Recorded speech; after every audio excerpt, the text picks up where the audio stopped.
আসসালামু আলাইকুম, কেমন আছেন সবাই? আশা করি সবাই ভালো আছেন। ঝড় উঠে আসতেছে, আকাশের অবস্থা ভালো না। গেছিলাম হচ্ছে ফার্মেসিতে ওষুধ দেওয়ার জন্য, অর্ডারে ওষুধ দেওয়ার জন্য। পরে আপনাদের কিছু হিস্টোরি বলবো, তার কারণে হচ্ছে চলে আসলাম আমরা হচ্ছে আমাদের ঘাসের খেতে। তো হাতে একটা স্প্রিট ছিল, আমার গরমের মধ্যে এটা একটু পছন্দ, কিন্তু বৃষ্টি নেমে গেছে অলরেডি। তো এখানে খামার কেন করবেন না বা খামার কেন করব না, এটা নিয়ে আজকে আমাদের কথা থাকবে। তো চলুন আমরা আগে কার্যক্রমগুলো দেখি, তারপরে আমি আজকে কিছু বলবো। সেটা হইলো, গরু পালতে গেলে প্রথমত রাখালের সমস্যা, রাখাল পাবেন না। আর মালিকের রাখালের ধমক খাইতে হবে। হ্যাঁ, গরু পালতে গেলে, খামার করতে গেলে যদি রাখালকে কিছু বলেন, বুইজা যদি খামার করতে যান, রাখাল এক সেকেন্ডও টিকবো না। আপনার খাম বলবো, করলাম না তোমার কাম। এই হলো প্রথম অবস্থা। দ্বিতীয় অবস্থা, আপনার রাখাল থাকতে কামলা নেওয়া লাগে, কামলা নিয়ে ঘাস কাটা লাগে। তাও হচ্ছে সেই 10টা বাজে আসছে, আইসা নিয়ে মাত্র 4 বোঝা ঘাস নিয়ে গেছে।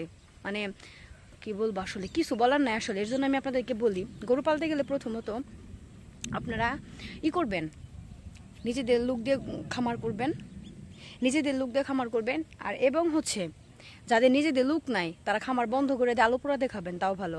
কারণ খামার সেক্টর আইসা যদি ইচ্ছা মতো যদি টাকা ভাঙেন, আব্বা বস্তু উঠাইতে পারবো না।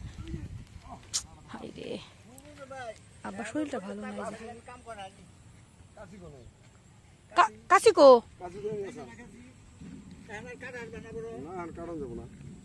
কয়টা বাজাইছিলেন? 3টা লাগিয়েছিলাম।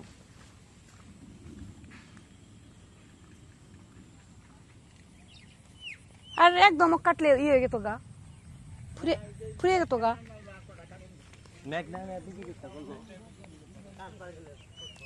তো সেটা হচ্ছে, যদি নিজেদের লোক থাকে তাইলে গরু পালবেন, আর নিজেদের লোক না থাকলে আলু পোড়া দিয়ে বয়ে থাকবেন। নাহলে আপনার ডাইরেক্ট শুনতে হবে যে এই করলাম না তোমার কাম।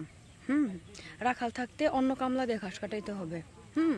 বাড়িতে এত আমরা সাথে কাজ করি, একসাথে আমরা কাজ করে দিই, আমি ভাগ্নি মায়, তারপর হচ্ছে দুধ দহন আমরা করি, যত ঝামেলার কাম আমরা করি, কিন্তু তাতেও খামারে পোষায় না। বুঝছেন? পোষায় না, কিছু বলার নেই। আসলে কিছু বলতেও পারি না, কিছু বলতে গেলেও বলতে পারি না, আবার না বলেও ভিতরে হয় না। তো সব কিছু মিলাই এমন আমরা এখনো নিজেরা মানে মানে নিজেরা প্রান্তিকভাবে যে পরিশ্রমগুলো করি, যে কাজগুলো করি, যেটা বলার বাহিরে বা আপনি চিন্তা করতে পারবেন না, আমরা বাস্তবতায় যে কাজগুলো আমরা করে থাকি। দুধ দহন আমরা নিজেরা করি, গরুরে আমরা সাথে নিজেরা ভুসি বাইরে দেয় মা, আমরা খাওয়াই, শুধু কি ঘুটা দিয়ে দিয়ে খাওয়াই। শুধু কাজ কি, গরুগুলার শরীরে পানি দেওয়া, গরমের মধ্যে প্রচুর পরিমাণ দিতে হয় কয়েকবার করে, এবং হচ্ছে গোবরটা পরিষ্কার করা, শেষ। বাইরে আব্বা হচ্ছে যখন এই যে ঘাসের জন্য এক্সট্রা কামলা রেখে দেয়। এটা কি হইলো? এইভাবে খামার করা যায় বলে? খামার এইভাবে 2 সেকেন্ডও ঠিক বল। এই যে মনে করেন বৃষ্টি আসবো দেখা, কারেন্ট চলে যাবো দেখা, গরুরে হুটহাট তাড়াতাড়ি করে খাওয়াইয়া কোনো মতে শুধু অর্ডারের মালগুলা দিতে আসছি। দেখেন কি অবস্থা, এই দেখেন, এই যে খালি পায়ে তাও চলে আসছি, দৌড়া তাড়াতাড়ি আসতেছি, বুঝছেন? তাইলে দেখেন, তাতেও যদি কিছু বলার না। আসলে আসলে একটু একটু করে বললাম, তো ভিতরের এগুলো বলতে পারলাম না। আসলে কিছু বলার নাই, ওই যে করবো না। এখন হচ্ছে কামলাই তো মালিক সাজে, বুঝেন নাই? দেশটা হচ্ছে ভালো না, কামলাই মালিক সাজে। এই হচ্ছে যে এখানে ঘাস রাখা হয়েছে, এখন ভ্যান দিয়ে হচ্ছে নেওয়া হবে।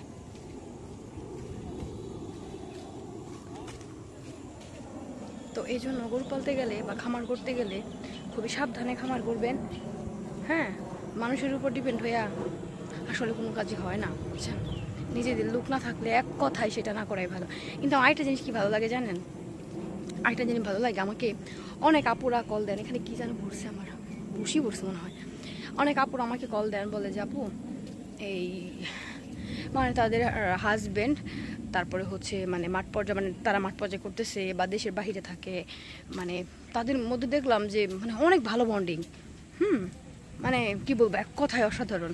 ওইভাবে যদি মিলেমিশে যদি করা যায়, তাইলে সব কাজই ভালো। আবার কিছু কিছু অপদার্থ আছে মানুষের কপালে জুটে, সেগুলোর কথা তো আসলে না, কিছু আসলে বলা যাবে না। যাই হোক, বাদ দিই। ভালো থাকেন সবাই, সুস্থ থাকেন। আজকের ভিডিওটি এই পর্যন্তই, আবার দেখা হবে। আমার আব্বাও সুস্থ, আমার আব্বার জন্য দোয়া করবেন। তো এই তো আমাদের সেই ঘাসের ক্ষেত। এই যে দেখেন, আমি একটু জিনিস দেখাই একটা। আমার আব্বা তো অসুস্থ আসলে, কিন্তু কিছু করার নাই, বোবা প্রাণীর ভালোবাসার জন্য আসলে করা হচ্ছে। তো গরুর খামার করতে গেলে শুধু আপনারা লাভটাই দেখেন, বা অনেকেই মানে তুমি একা উঠে পারবা না তো, দাঁড়াও দাঁড়াও, ইচ্ছাকৃতভাবে আমি এটা একটু উঠাই দিয়ে নিয়ে, তুমি পারবা না, দাঁড়াও দাঁড়াও, দাও ভাই কাছে দাও দাও আমার এই কাছে দাও। তাহলে আজকের মতো কি শেষ? আজকের মতো শেষ? আব্বা আবার গাড়ি বেশি হবো গাছ কয়দিন খাওয়াইলে? দিন 15। এই লিগে আপনাদের হচ্ছে বাস্তব একটা অভিজ্ঞতা আমরা শেয়ার করব। মানে সেই জিনিসটা হইলো কি, এই ক্ষেতটা 15,000 টাকা দিয়ে কেনা হয়েছে। আর হচ্ছে দাঁড়ান আব্বা, এই গাছ থইছো কে? এডি এডি ওই যে কাটা মাটা পাইছে, এখানে সব নিবে। মানে ঘটনাটা বলি, কেন খামার করব না, বা আপনারা নতুনভাবে যে আগ্রহ হইতেছেন, আসলে আমি আপনাদের মাঝে রং মাখানো কিছু কখনোই দেখাই না। আমি সবসময় চেষ্টা করি একদম পরিপূর্ণভাবে যে জিনিসগুলা সেগুলো দেখানোর জন্য।